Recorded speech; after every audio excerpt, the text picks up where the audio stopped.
आणि गायनाचार्यांच्या स्वराने परिसर दुमदुमून जातं, गाव दुमदुमून जातं. अशी मस्त गायनाचार्य सुस्वराने गाणारी मंडळी आहेत. मर्दंगाचार्य सुद्धा छान माझ्यासारख्या पामराला सहज सांभाळून नेतील. माझं परमभाग्य आहे. आणि त्यापुढे सांगतो, नमस्कार माझा श्रोते लहान थोरा,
नमस्कार माझा श्रोते लहान थोरा, सर्वांनाच माझा नमस्कार. लहानाला आणि थोराला, नारी नरांना सर्वांनाच माझा नमस्कार.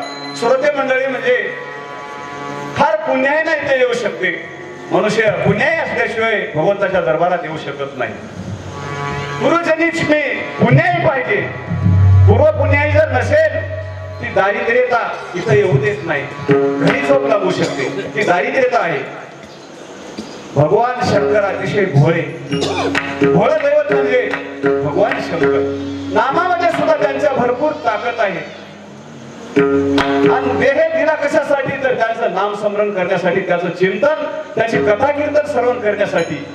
पण गावामध्ये कीर्तन चालू असताना जर घरी झोपत असेल मंडळ, तर त्यांचं मात्र दारिद्र्य एवढं मोठं आहे, त्याला मोक्ष नाही. शब्द थोडेसे कडवट वाटतील. महाराज थोडा वेगळा आहे, यडगळ आहे, म्हातारडा आहे, वय भरपूर आहे. दिसायला वय नाही पण असायला वय आहे. 68 आहे. 60च्या पुढचं 60 आणि बुद्धी लाटी, शब्दही जातील, माफी मागून बोलतो. घरी जर झोपत असाल तर दारिद्र्यता आहे. विचार करा.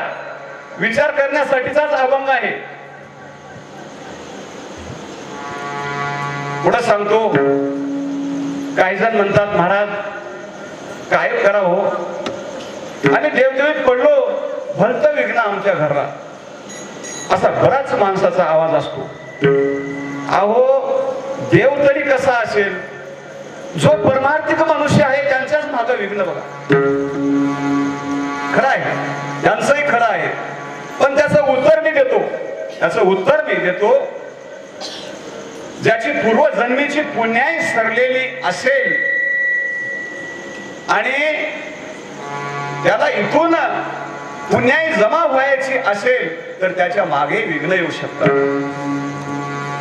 देव सत्व परीक्षा घेतल्याशिवाय जवळ घेत नाही. देव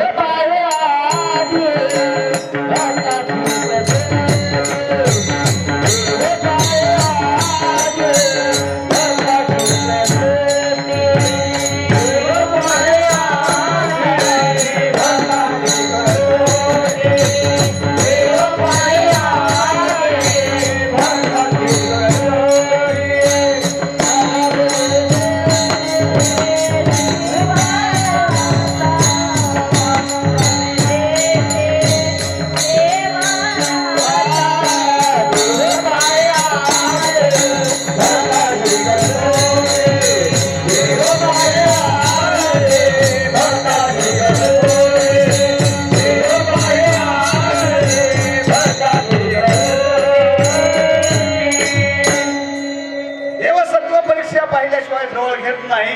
परमार्थ हा कठीण आहे. परमार्थ हा लेकराची गोष्टी नाही. परमार्थ कठीण आहे, त्यासाठी दगडासारखा जीव कठीण करावा लागतो. सत्व परीक्षा जर पास झाला तर मात्र त्याच्या जीवनामध्ये कमी नाही, एवढं निश्चित.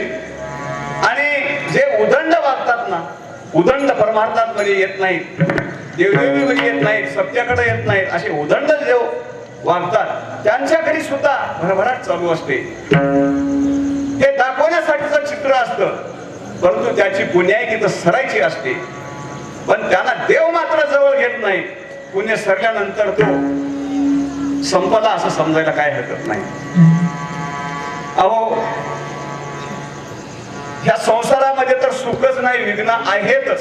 संसारात सुख नाही उच्चारे धरा. संसारात सुख नाही उच्चारे धरा. कोणाचे धन बोल कोणाचे धन. कोणाचे धन बोल कोणाचे धन. कोणाचे धन बोल कोणाचे धन.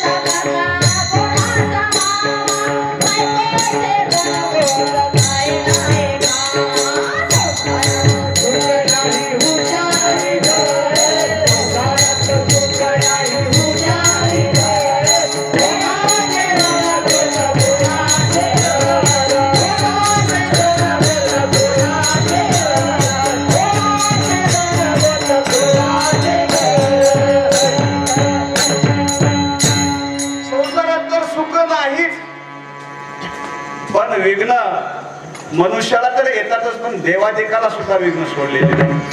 विचार करा. ग्रंथ आधारे बोलतो थोडस. आता ज्या दिवशी प्रभू रामचंद्राचा राज्याभिषेक होता, प्रभू रामचंद्र सिंहासनावर बसायचे, त्याच दिवशी वनवासाला जावं लागलं. पहा, ज्या दिवशी प्रभू रामचंद्र सिंहासनावर बसायचे, राज्याभिषेक सोहळा मोठ्या आनंदाने साजरा व्हायचा, पण त्या दिवशी त्यांना वनवासामध्ये जावं लागलं. मिष्टान जेवण जेवणारे रामचंद्र प्रभू रानातील रानफळं खाऊन दिवस कंटावे लागले. भरजरी कपडे वापरणारे वलकले नेसून राहावं लागलं. आणि वनवासात गेल्यानंतर जंगलात दिवस घडताना त्यांची पत्नी रावणानं सोडून दिली. बघा, वनवास. त्या पुढे काही माणसाने प्रश्न केला, महाराज एखादी गोष्ट कोणती अपवाद असू शकते, कोणती गोष्ट अपवाद सुद्धा असू शकते. रामचंद्र प्रभूला वनवास झालेला असेल, पण इतर देवाला झाला का? फार प्रश्न टाकणारी मंडळी आहे. फार प्रश्न भारी भारी. त्या पुढे सांगतो, भगवान शिवाला सुद्धा विघ्न होते. भगवान शंकराच्या संसारामध्ये सुद्धा विघ्न. ग्रंथ आधारित आहे. सांगतो, सर्व देवांमध्ये भोळा असणारा दैवत महादेव. भस्मासुराने तपश्चर्या केली. भस्मासूर नावाचा राक्षस होता, त्याने तपश्चर्या केली, खडतर तपश्चर्या केली, प्रसन्न झाले. 24% होणार देवरच म्हणजे महादेव. प्रसन्न झाले आणि म्हणाले, माग भस्मासुरा काय म्हणणं आहे, एवढी खडतर तपश्चर्या कशासाठी? भस्मासूर म्हणाला, देवा, मी ज्यांच्या डोक्यावर हात ठेवीन तो जळून भस्म झाला पाहिजे. झालं, दिलं, वर दिला, तथास्तु. निरापराध हजारो लाखो माणसं डोक्यावर हात ठेवून भस्मासुराला जळली महादेवाच्या वरामुळं. ग्रंथातली गोष्ट आहे, शिवलीला अमृताच्या दुसऱ्या अध्यायामधली गोष्ट आहे. इकडची तिकडची नाही मायबापो, दुसऱ्या अध्यायामधली गोष्ट आहे. लाखो माणसं निरापराध जाळली. आणि असे भस्मासूर आपल्यात ते आहेत. तिकडेच गोष्ट समजू नका. निरापराध माणसाला त्रास देणारे म्हणजे ते भस्मासुराच्या कुळीचे आहेत. शिवहार शिवहार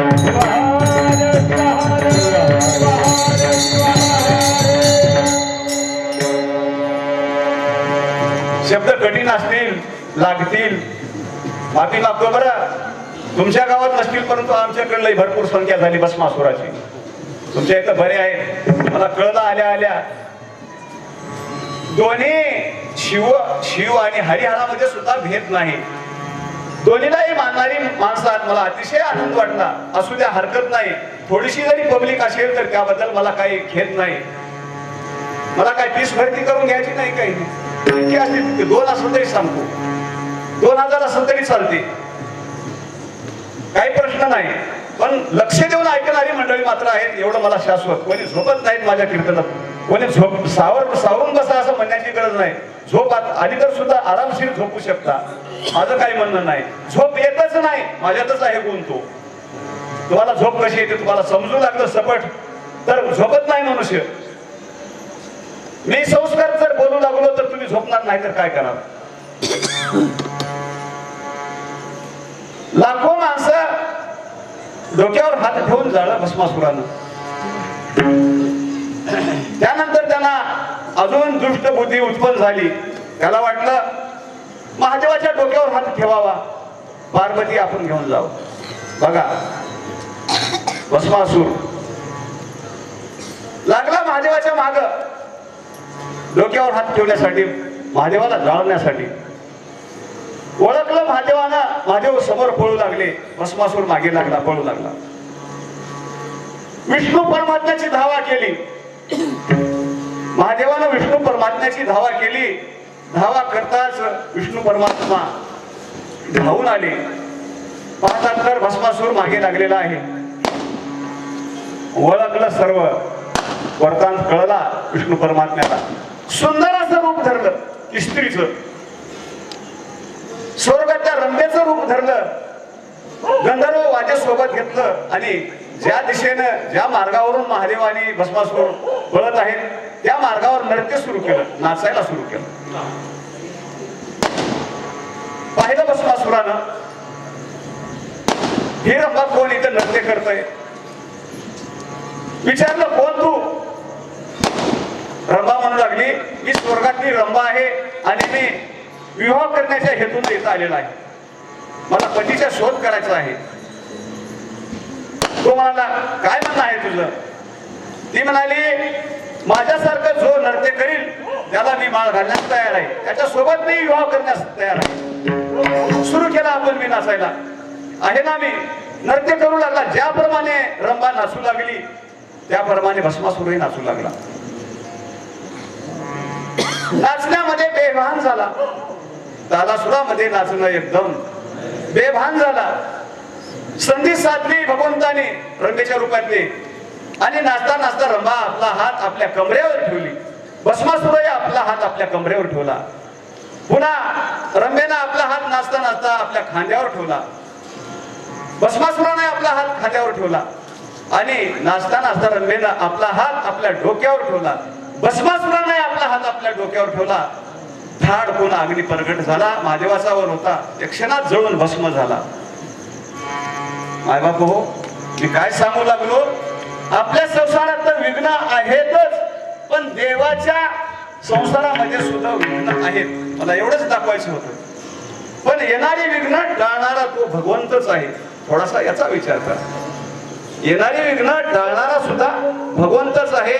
विघ्न देणारा सुद्धा तोच आहे.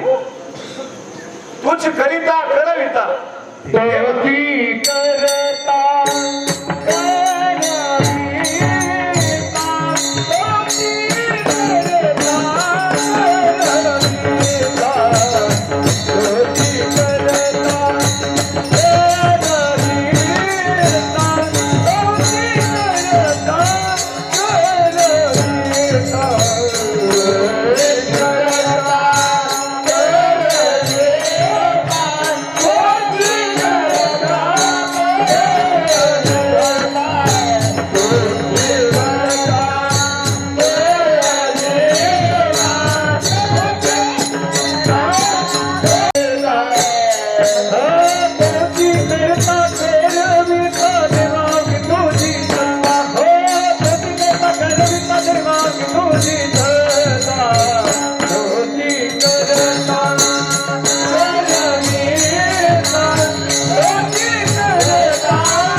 सत्ता देवाचीच आहे आणि करता करिता तो ईश्वरच आहे. भरवसा ठेवला पाहिजे. भरवसा भरवसा भरवसा नसेल तर देव नाही त्याला. भरवसा केला पाहिजे. आणि पुढं सांगतो, आपण ह्या मानव जन्माला आल्यानंतर या संसार रूपी गाडीला दोन चाक आहेत. दोन चाक. एक चाक म्हणजे प्रपंच आणि दुसरा चाक म्हणजे परमार्थ. प्रपंचाला जोड परमार्थाशी दिल्याशिवाय हा मनुष्य जन्म नाही आणि मोक्ष नाही. परपंच म्हणजे काय? नेमकं परपंच म्हणजे तरी काय? सकाळी उठल्यापासून रात्री झोपेपर्यंत जी धडपड चालू असते आपली, आपण स्वतःसाठी जो कार्यभाग करत असता, काबाड कष्ट करत असता, कष्ट करत असता, अन्यथाई आडमार्गानं का करणार, कोणाला बुडवून का करणार, संसार चालवता, तो परपंचच आहे. परमार्थ म्हणजे काय? पर म्हणजे दुसरा, अर्थ म्हणजे विचार. दुसऱ्यासाठीचा विचार म्हणजे एखाद्याला मदत करणे, एखाद्याच्या संकट काळी धावून जाणे, जे का रंजले गांजले त्याशी जो म्हणे आपुले, असा जो वागतो, भक्ती मार्गात जो नांदतो त्याला परमार्थ म्हणतात. संसारामध्ये नुसतं स्वार्थ एवढाच करायचं नसेल, करू नये. परमार्थाची त्याला जोड दिली पाहिजे. भगवत भक्ती त्यांची जोड पाहिजे. तर संसार या समुद्र सागरावरून संसार रूपी गाडी चालू शकते. परमार्थाची जोड दिली पाहिजे. पण मनुष्याचं मात्र थोडस वेगळं आहे.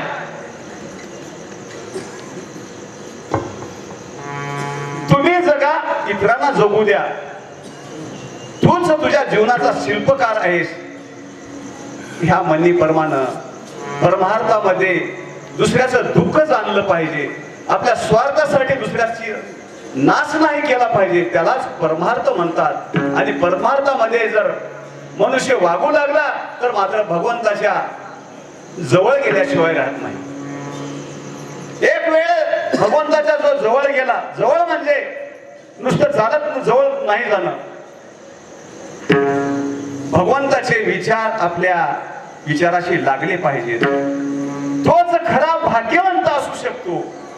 भगवंत आपल्याशी आकळल्या जातो, आपल्या विचारात आला जातो. आपला त्याचा विचार एक झाला पाहिजे. असं वागलं पाहिजे मनुष्यानं. आणि तोच खरा भाग्यवंत आहे. तोची एक भाग्यवंत आपल्याला एक भाग्यवंत, तोची एक भाग्यवंत, तोची एक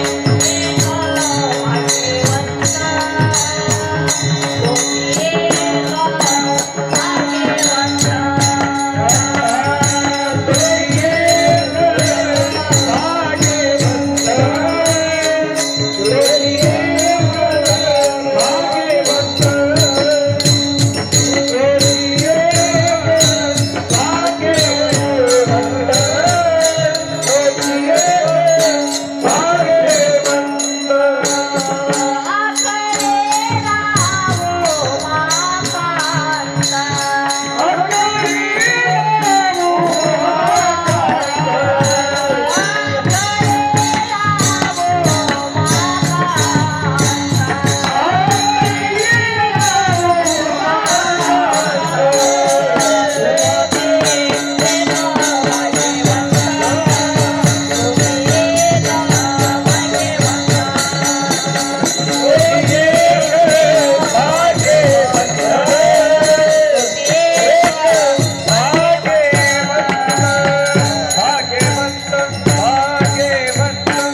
तोची एक भाग्यवंत. आकळीला उमाकांत. भगवंत आकळू शकतो. कशानं हो? प्रेमानं. भगवंत आपलासा होऊन जातो. आणि जोपर्यंत आपण भगवंत आपला करून घेणार नाही तोपर्यंत या जीवनामध्ये सुख नाही. एक सांगतो तुम्हाला, प्रकाश पाटील नावाचे एक गाव ग्रस्त होते, प्रकाशराव नावाचे. त्यांना दोन संतान होते, एक मुलगा आणि एक मुलगी. पत्नीचं नाव होतं सोनाबाई, मुलाचं नाव होतं आनंदराव, मुलीचं नाव होतं दीपाली. तुम्हाला वाटेल महाराजाला एवढं कसं काय नाव पाठ आहे. दृष्टांत ग्रंथामधला नाव 9 डिसेंबर 2023 रोजचा लोकमतच्या पेपरवरचा दृष्टांत आहे. त्याचं वाचन करतो. पेपर हमेशा करता माझ्या वाचनामध्ये आहे, तो जतन ठेवलेला आहे. नाव पाठ असण्याचं ते कारण. नकार मंडळीला वाटते एवढं कसं काय महाराजाला प्रॅक्टिस नावायचं. दृष्टांत ग्रंथातला नाही, पुराणातला नाही, पुराणातला नाही, पेपरवरचा दृष्टांत आहे. आणि झालं जेमतेम परिस्थिती. मग मुलगा फार विद्वान होता, शिक्षणामध्ये भरपूर हुशार. मुलगी धाकटी होती आणि दोन्ही लेकरं मोठे झाले.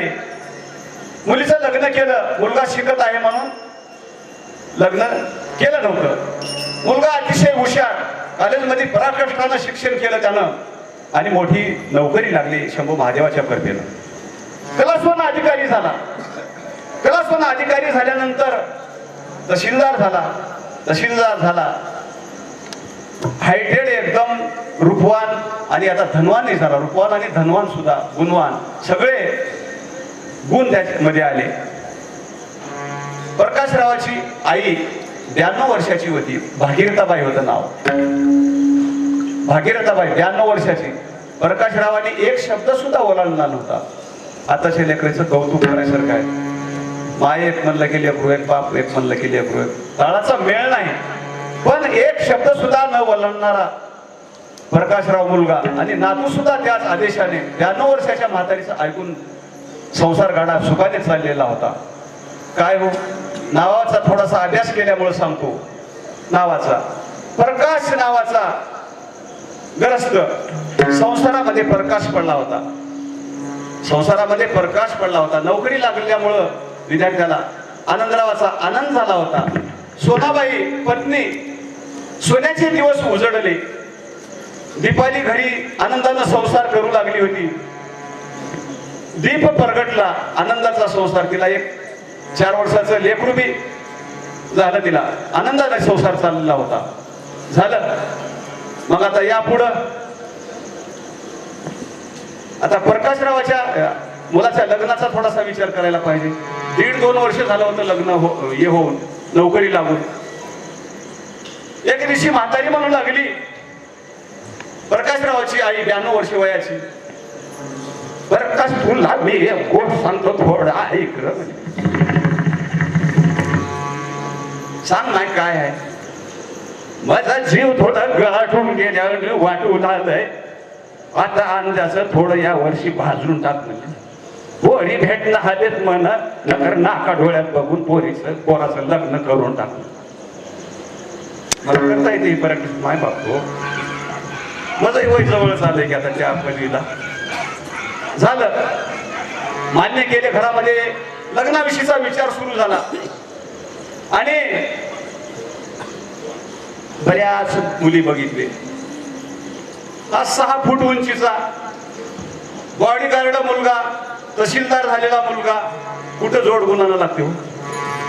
मुली एवढाल्या या काळातल्या. आता मग बायोडाटा सगळीकडे गेला आणि कलंबर मध्ये दामोदर पाटलाच्या घरी, दामोदर पाटलाची मुलगी मात्र अतिशय सुंदर जोड लागणारी होती. बायोडाटावर पाहिले आणि दोघांमध्ये चळवळ सुरू झाली. मग बोलावण्यात आलं. मुलगी पाहायला 9 डिसेंबरचा दिवस ठरला. 9 डिसेंबरचा दिवस ठरला मुलगी पाहण्याला जाण्यासाठी. आनंदरावानं बहिणीला, मेवण्याला बोलून घेतलं मुलगी पाहण्यासाठी. लाल दिव्याची गाडी, तहसीलदार मुलगा निघालाय बघायला. सर्व कुटुंब, म्हातारीला सुद्धा सोबत घेतले. आता पुन्हा कशाला शिल्लक अजून पास नाही असं तसं. 40 किलोमीटर कलंबर आणि सोनखेड या गावचा अंतर गेले. मुलीला पाटावर बसविण्यात आलं. अतिशय सुंदर जोड, एकदम शंभू महादेवाची, महादेव पार्वतीची जोड असल्यासारखं वाटू लागलं. लक्ष्मी नारायणाचा जोडा जसा शोभावा त्याप्रमाणे दोन्ही दिसू लागले आणि दोन्ही कुटुंब खुश झाले. अगदी म्हातारी समोर आली म्हातारी 92 वर्षाची भागीरथाबाई.